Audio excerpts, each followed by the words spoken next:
Rahman sir, मैं आपका दर्द, आपकी पीड़ा और आपसे आपकी पीड़ा के साथ साथ जो बच्चे इम्तिहान दे रहे हैं, और बच्चे तो कहना भी गलत है, इंजीनियर हैं जैसे सौरभ या अविनाश या आलोक, इनके साथ क्या हो रहा है? माधव, सीधे सीधे इनके भविष्य के साथ खिलवाड़ हो रहा है। गलत कह रहा हूं क्या?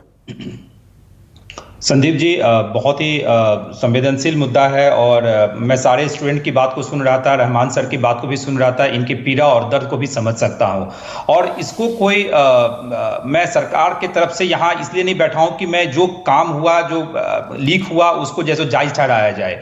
निश्चित रूप से दुर्भाग्य का विषय है और मैं तो यही कह सकता हूं कि जीरो टॉलरेंस की नीति जो आदरणीय मुख्यमंत्री जी रखते हैं, कहीं ना कहीं वो हर जगह दिखता भी है।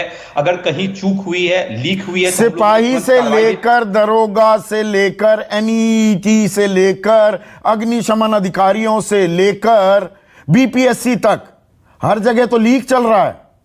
देखिए, कहीं चूक हुई है तो निश्चित रूप से सरकार ने उस पर कार्रवाई करने का भी काम किया और कुछ मुट्ठी पीडीएफ फॉर्मेट में 21 पन्ने लीक हो जाते हैं। यही तो कह रहे हैं रहमान सर। संदीप जी, मैंने क्या कहा? मैं कोई जायज नहीं ठहरा सकता ना इसको। निश्चित रूप से जो हुआ है वो बहुत ही दुर्भाग्यपूर्ण घटना है। स्टूडेंट के साथ इस तरह का खिलवाड़ होना कतई उचित नहीं, लेकिन कुछ मुट्ठी भर लोग सिस्टम में हैं जो इस नेक्सस में से जुड़े हुए हैं।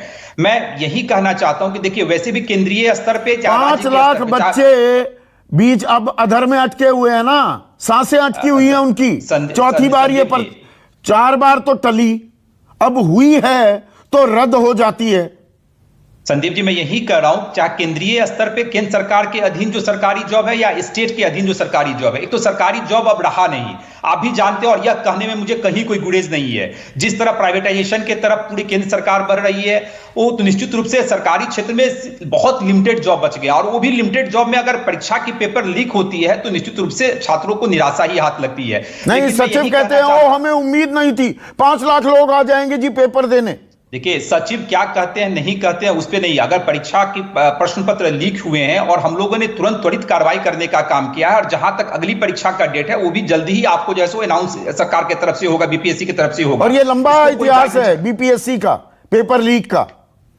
देखिए, दुर्भाग्यपूर्ण घटना, मैं यही कह रहा हूं कि ये नेक्सस है। कुछ मुट्ठी भर लोग हैं जो इस धंधे में जुड़े हुए हैं, जो छात्रों के साथ खिलवाड़ कर रहे हैं, लेकिन सरकार इस पे जो है काफी संवेदनशील है। सरकार इसको जैसे वो देख रही है, त्वरित कार्रवाई करने का काम किया, और आगे इस तरह की घटना घटित न हो, सरकार उस पर ठोस कदम उठाने जा रही है। मैं आपको आपके चैनल के माध्यम से एश्योर करना चाह रहा हूं, आदरणीय मुख्यमंत्री जी ने भी इस पे बयान दिया है और उन्होंने कहा कि आगे आप भरोसा देते हैं माधव आनंद, जल्द से जल्द ये परीक्षा होगी, सुनिश्चित किया जाएगा, सिस्टम को ठीक किया जाएगा। ये मखौल, ये भद्दा मजाक किया जा रहा है युवाओं के साथ।